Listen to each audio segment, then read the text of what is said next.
The FBI have now said a man who rammed a truck into crowds of people in New Orleans, killing at least 15 and injuring dozens of others, was inspired by the Islamic State group and had their flag on his vehicle. Shamsud Din Jabbar, a US Army veteran, was shot and killed by police in the shootout, but the incident is being treated as an act of terrorism.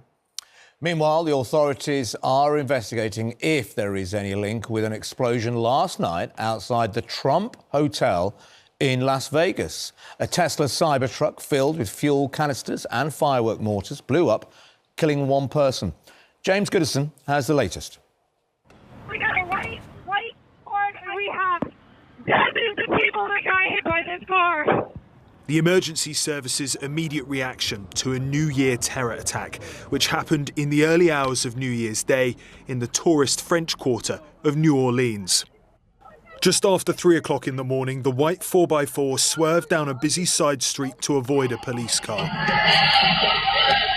It was driven at high speed into a crowd, killing 15 people and injuring dozens. He was hell-bent on creating the carnage and the damage that he did. After crashing, the man shot and wounded 2 police officers before he himself was killed. In the car, they found weapons, an Islamic State flag and a potential explosive device.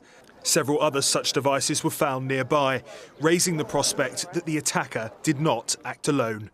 His name was Shamsud Din Jabbar, a US Army veteran from Texas. Mere hours before the attack, he posted videos on social media indicating that he was inspired by ISIS, expressing a desire to kill.